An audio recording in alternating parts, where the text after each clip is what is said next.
Gold, trusted gold buyers. మీరు తాకట్టు పెట్టిన బంగారాన్ని విడిపించి ఈ రోజు ఉన్న మార్కెట్ ధరకు కొనబడను.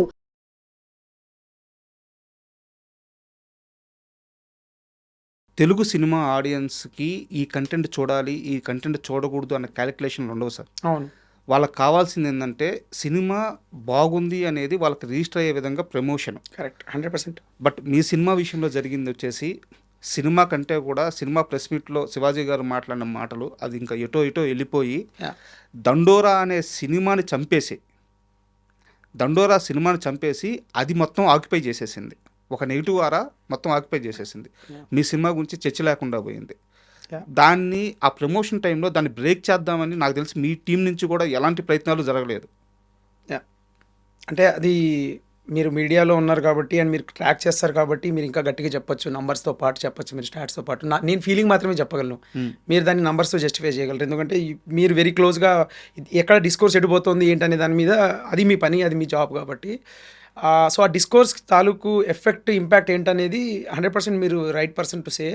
బట్ నా ఫీలింగ్ ఏం చేయాలంటే ఆ టైంలో సినిమాని జనాల దగ్గర తీసుకెళ్ళడం అనేది ఫస్ట్ మోస్ట్ ప్రయారిటీ. అండ్ అందులో we did not do great job. నేను ఇది మా టీంకి ప్రొడక్షన్ కూడా చెప్పా, మనం చెయ్యాల్సినంత ప్రయత్నం చేయలేదు అనేది నాకు ఖచ్చితంగా తెలుస్తుంది. నాకు ఎందుకో అది అనిపిస్తుంది అనే విషయం అయితే నేను గట్టిగా చెప్పా కూడా. అండ్ రెండోది నాకున్న ఒక చిన్న బాధ కూడా అదే, ఏంటంటే ఆడియన్స్ అనేవాళ్ళు 100 చాయిస్లు ఉంటాయి, 100 ఆప్షన్లు ఉంటాయి. నా సినిమా నేను మురళి తీస్తున్నాడంటే సినిమాని వచ్చి పరిగెత్తుకొని చూడాల్సిన అవసరం లేదు, నాది బాధ్యత. నేను సినిమా తీశాను, మీరు వచ్చి చూడండి అని చెప్పేసి వాళ్ళకి చేరేలా చేయడం నాది బాధ్యత. అక్కడ చాలా ఫంబుల్ అయ్యాము. అంటే ఇది ఎలా అవుతుందండి అంటే ఇప్పుడు పాయింట్అవుట్ చేసినట్టు అవుతుంది. లైక్ మార్కెటింగ్ టీం కావచ్చు, ఇంకోటి కావచ్చు, వాళ్ళ పరిధిలో వాళ్ళు చాలా ట్రై చేశారు, చాలా బ్యూటిఫుల్గా దీన్ని జనాలకు తోద్దామని చూశారు. కానీ మేము ఊహించిన దానికంటే ఎక్కువ స్పేస్ వేరేది ఆక్యుపై చేసేసినప్పుడు దాన్ని బీట్ చేయడం కష్టమైపోయింది మాకు. అండ్ రెండోది ఏంటంటే అదే చెప్తున్నాను కదండి, సినిమాకి సంబంధించి మార్కెటింగ్ ఎలా జరగాలి ఏంటి అనేది ఒక స్టిల్ $100 million క్వశ్చన్ అది. దాన్ని ట్రై చేస్తున్నారు క్రాక్ చేయడానికి. బట్ అక్కడ డెఫినెట్లీ నేను ఆడియన్స్కి మా సినిమాని తీసుకెళ్లే ప్రయత్నంలో మాకు పర్ఫెక్ట్గా 100% జరగలేదు అనేది నా ఫీలింగ్ కూడా. నేను చెప్పాను కూడా మా ప్రొడక్షన్ తోటి. శివాజీ గారితో తర్వాత మాట్లాడారా, లేదా శివాజీ గారు మీతో మాట్లాడారా? ఏం జరిగింది మీ ఇద్దరి మధ్య కన్వర్జేషన్? మాట్లాడాను సార్. ఆయన యాక్చువల్లీ అది పాయింట్ ఏంటంటే అక్కడ ఇంటెన్షన్స్ గురించి కూడా ఆయన, నా ఇంటెన్షన్స్ అవి కాదు అన్న ఉద్దేశం నుంచి ఆయన చెప్తున్నారు. అండ్ ఆయన పాపం అక్కడ జరుగుతున్న ఇష్యూ, ఆయన మీద జరుగుతున్న నెగిటివిటీ మీద కంటే కూడా నా గురించి ఆలోచించి, మురళి గురు సినిమా మంచి సినిమా తీసాం, మనము చాలా గొప్ప సినిమా తీసావు నువ్వు, లైక్ అంటే ఆయన సినిమా చూసినప్పటి నుంచి, కథ విన్నప్పటి నుంచి కూడా చాలా ఎక్సైటెడ్ ఉన్నాడు. అంటే అదే చెప్తున్నాను కదండి, ఒక విషయాన్ని బాగా నమ్మి ఇప్పుడు దీన్ని నేను జనాల్లోకి తీసుకెళ్లే బాధ్యత నాదే అన్న ప్రయత్నంలో ఆయన కొంచెం ఎక్సైట్ అయ్యి అది ఆ పర్టికులర్ బాధ్యత వేసుకున్నాడు. అండ్ అది అక్కడ జరిగింది సాడ్ థింగ్, అది జరగకుండా ఉండాల్సింది. అది డెఫినెట్లీ ఆయన కూడా అపాలజీ వీడియో అది పెట్టారు. సోషల్ మీడియాలో అదే చెప్తున్నాం కదా సార్, లైక్ అంటే ప్రతిదీ ఐసోలేటెడ్ నుంచి చూసినప్పుడు, ఒక అంటే ఏమంటారు దాన్ని, ఆ పాయింట్ ఆఫ్ కాంటాక్ట్ నుంచి చూసినప్పుడు కొన్ని తప్పులు అనిపిస్తాయి. అండ్ రెండోది ఒక పరిధి దాటేసింది, అది మా చేతిలో లేదు. ఇప్పుడు ఆయన చేతిలో కూడా లేకుండా పోయింది అది. సరే, దానికి 100 కారణాలు ఆయన నుంచి ఉంటాయి, కానీ నాన్న నాకు మాత్రం చెప్పింది, నాకు ఆయనకు మధ్యలో జరిగిన కాన్వర్సేషన్ ఆయన నాకు చెప్పింది ఏంటంటే, నువ్వు గొప్ప సినిమా తీసావు, ఇది ఇలా అవుతుంది, ఇలా జరుగుతుంది అనే దాన్ని నువ్వు మెడలో పెట్టుకోకు, నీ హెడ్లో ఇది ఏం పెట్టుకోకు. సరే, ఒక సినిమాకి సంబంధించి నువ్వు చేయగలిగింది 100% నువ్వు చేసావు. అండ్ రెండోది I'm very proud, very happy that I worked with you.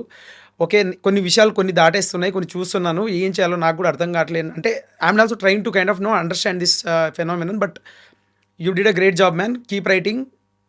మా బెస్ట్ థింగ్, నువ్వు హెడ్ మాత్రం కరెక్ట్గా పెట్టుకో, నువ్వు డిప్రెస్ అవ్వకు, you did a good job అని చెప్పి పాపం ఆయన నా గురించి నాకు ఫోన్ చేసి, నాకు గురువు నువ్వు కంపోజ్డ్గా ఉండు, నీ గురించి నీ రూపాయి ఇది లేదు నీ దీనిలో, నువ్వు చేయాల్సింది చేసావు, జరుగుతున్న విషయాన్ని మాత్రం నేను చూస్తున్నాను అన్నట్టుగా చెప్పారు. సో ఆయన ఆ కాన్వర్సేషన్ ఉండింది. లాస్ట్ సంక్రాంతికి ముందు మాట్లాడాము మేము.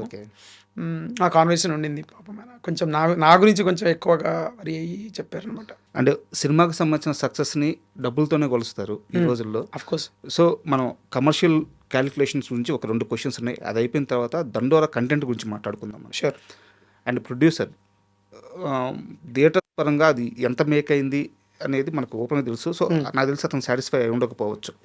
ఓటీటీ సేల్ ఎలా జరిగింది? అవుట్రేటెడ్‌గా అమ్మేసారా? లేకుంటే వ్యూస్ పర్ కమిషన్ పైన అమ్మారా? ఎలా జరుగుతుంది? అంటే ఇప్పుడు ఓటీటీలో మంచి వ్యూవర్‌షిప్ వస్తుంది. సో, అవుట్రేటెడ్‌గా ఇప్పుడైనా లాభపడే అవకాశం ఉందా ప్రొడ్యూసర్? అంటే నాకు తెలిసిన ఇన్ఫర్మేషన్ వరకి ప్రొడ్యూసర్ గారికి ఎంత లాస్ అయింది ఏందనే దాని మీద నేను కమెంట్ చేయడం కరెక్ట్ కాదు. ఎందుకంటే బట్ పర్సెప్షన్ చెప్పగలను, నా ఫీలింగ్ చెప్పగలను. ఈ సినిమాకి ఇంత అయ్యి ఉండొచ్చు, ఇంత దానిలో ఇంత బిజినెస్ చేసి ఉండొచ్చు అనేది అంతా డెఫినెట్గా ఆయన మా టీం ప్రొడక్షన్ వాళ్ళు చూసుకునే వ్యవహారం అది. నా వరకి నేనేం చెప్పగలనంటే ఓటీటీ మాకు మంచి ప్రైస్ వచ్చిందండి. లైక్ అవుట్ రేట్‌కి అమ్మాము. ఓకే. సో చాలా సేఫ్ ప్రైస్ వచ్చింది మాకు. అంటే అది చెప్పచ్చో లేదో తెలీదు. లైక్ ప్రొడ్యూసర్‌కి డబ్బులు ఎక్కువ పోయినాయా లేదా అనేది ఆయన చెప్తే రైట్ పర్సన్. బట్ నా ఫీలింగ్ అయితే we got a very good deal with OTT. And then ఇప్పుడు వస్తున్న రిసెప్షన్ కానీ లేకపోతే ప్రతి వేరే విషయాలు లైక్ వేరే థింగ్స్ కానీ there are also good. So yeah, financially how well it did అనే దాని మీద he's the right person to say. But I think we got a good OTT deal. And also మేము షూటింగ్ కూడా చాలా limited డేస్లో yeah! అంటే నేను ఒక పాజిటివ్ కన్సర్న్‌తోనే అడిగాను. ఎందుకంటే ఒక గొప్ప సినిమా చేసినప్పుడు 100% ఖచ్చితంగా కమర్షియల్‌గా కూడా లాభపడి ఉండాలి. జరిగితే మేలు అని తెలుసుకోవడానికి అడిగాను. 100%. అంటే ఇక్కడ నాకు ఒక చిన్న డౌటు. ఇప్పుడు ఓటీటీ సేల్ అయ్యేటప్పుడు చాలామంది మేకర్స్ చాలా ప్రశ్నలు రైజ్ చేస్తూ ఉంటారు. మేము ఓటీటీకి వెళ్ళినప్పుడు ప్యాడింగ్ కరెక్ట్గా లేదు, స్టార్స్ కరెక్ట్గా లేదు, లేకుంటే కమర్షియల్ పాయింట్స్ లేవు, ఇలా చెప్పి మా రేట్స్ తగ్గించేస్తారు, లేకుంటే కొనరు, ఇలా చెప్తా ఉంటారనమాట. సో మీకు ఫస్ట్ సినిమాకి ఓటీటీ తగ్గించి ఎలాంటి ఎక్స్పీరియన్స్ ఫేస్ చేశారు? నేను బేసిక్గా ఎక్కువ ఇన్వాల్వ్ అవ్వలేదండి. నాకు మా ప్రొడ్యూసర్ ఈ took care of everything. Okay. So ఓటీటీకి సంబంధించి ఏం జరిగింది, కాన్వర్జేషన్ ఏంటనేది నాకు తెలీదు. కానీ ఆయన నాకు అప్పుడప్పుడు మెసేజ్లు పెట్టేవాడు, చూపించేవాడు. వాళ్ళు చూశారు, ఓటీటీ వాళ్ళు సినిమా చూశారు. ఓకే. సినిమా చూసి గొప్ప సినిమా అండి, చాలా బాగుంది, ఇది ఖచ్చితంగా మాకు యాడెడ్ అడ్వాంటేజ్, దీన్ని మేము ఖచ్చితంగా లైక్ పర్స్యూ చేస్తాము అని వాళ్ళ సైడ్ నుంచి కొన్ని ఎంకరేజింగ్ మెసేజ్. అంటే ఆయన ఇది సినిమా పట్ల పర్సెప్షన్ ఇది మురళి, నువ్వు ఫీల్ అవ్వకు అన్న. అంటే బిఫోర్ ఈవెన్ రిలీజ్ కొన్ని మెసేజ్లు వచ్చాయి వాళ్ళ నుంచి. నేను అది వాళ్ళ పేర్లు కూడా పేర్లు చెప్పకూడదు. బట్ ఆ ఓటీటీ తాలూకు ఎవరైతే డీల్ చేస్తున్నారో ఆ పర్సన్స్ మాకు మెసేజ్లు పెట్టినప్పుడు ఆ మెసేజ్ అయినా నాకు స్క్రీన్ షాట్ తీసి పంపించేవాడు, చూపించి మన సినిమా మీద ఉన్న గౌరవం ఇది చూడు. వాళ్ళ సినిమా చూశాక 100% ఈ సినిమాని మా ప్లాట్ఫామ్ మీద ఉంటే బాగుంటుంది అనే దాని మీద ఒక మంచి కాంపిటేటివ్గా జరిగింది ఒక 2-3 ఓటీటీల మధ్యలో. And that's what it is. Like అంటే ఇప్పుడు ప్యాడింగ్ ఉంది లేదు అనే ఆ కాన్వర్జేషన్ మా ప్రొడ్యూసర్తో జరిగి ఉంటుంది, నాకు తెలియదు అది. నా వరకు వచ్చేసరికి అయితే వాళ్ళు నాకు పర్సనల్గా తర్వాత మెసేజ్ చేయడం ఏంటంటే బ్యూటిఫుల్ మూవీ సార్, లైక్ అంటే beyond movie content we couldn't think of anything else, అది అంత ఇమ్మర్సివ్గా ఉండింది. And you did a great job, like first film అంటున్నారు, సూపర్గా ఉంది, like you have a long way to go అని వాళ్ళు ఒక చాలా పాజిటివ్ మెసేజ్ అయితే పెట్టారు. సో ఆ డీలింగ్ ఎట్లా జరిగింది, వాళ్ళకు ఒక ప్యాడింగ్ గురించి ఉందా లేదా అనేది నాకు తెలియదు. కానీ నాకు తెలిసిన వరకు ఏంటంటే వాళ్ళకి డేట్ కన్సర్న్ ఉండింది. Okay. So while cracking the deal వాళ్ళకి మేజర్ కన్సర్న్ ఏంటి అంటే వాళ్ళకి స్లేట్ ఉంటుంది సార్, రిలీజ్ స్లేట్ ఉంటుంది. లైక్ ఈ మంత్లో ఇన్ని సినిమాలు రిలీజ్ చేయాలి, ఈ మంత్లో ఇన్ని సినిమాలు రిలీజ్ చేయాలి. ఆ వ్యూవర్షిప్ని కానీ లేకపోతే ఆ పర్టికులర్ ఏది ఆ మెట్రిక్ని వాళ్ళ మాడ్యూల్ వాళ్ళకు ఉంటుంది. సో ఆ స్పేస్లో మా సినిమాని ప్లేస్ చేయడానికి ట్రై చేసినప్పుడు మాకు వచ్చిన టార్గెట్ ఏంటంటే dead line release date. Okay. So పలానా డేట్ 12కి రిలీజ్ చేస్తే పలానా ఇది ఈ పర్టికులర్ మాకు ఇక్కడ ఉంది స్పేస్, ఇప్పుడు మీరు 12కి రిలీజ్ చేస్తే మేము ఇక్కడ దీన్ని జాన్లో ఇక్కడ ప్లేస్ చేసుకోవచ్చు. ఓకే. ఆ కన్స్ట్రెంట్లో నుంచి మాకు వచ్చిన టార్గెట్ ఏంటంటే 25కి సినిమా రిలీజ్ చేస్తే మాకు బెటర్గా ఉంటుంది అన్న దాంట్లో నుంచి. And the prices they were trying to give us was reasonably good అన్న ఫీలింగ్ నాకు మా ప్రొడ్యూసర్ గారు చెప్పినప్పుడు okay let's go for that అన్నట్టుగా. అదొక్కటి మాత్రం నాకు తెలుసు, మిగతాది అది తెలియదు ఏం జరిగింది. And for more videos, Please subscribe to iDream. Please subscribe to iDream. Please subscribe iDream. And please subscribe to iDream. For more videos, subscribe to iDream. please like, share and subscribe to the channel. Congratulations, iDream. Subscribe to iDream. Subscribe to iDream. So subscribe to iDream Media. iDream team అందరికి huge congratulations. Please subscribe iDream Media. Please subscribe to iDream. Subscribe iDream. Please subscribe to iDream. iDream అంటే నా కళల ఛానల్ను subscribe చేసుకున్న నోరు తిరుగుతలేదు, మీరైతే గంట గుర్తు కొట్టండి. For more such videos, please subscribe to iDream.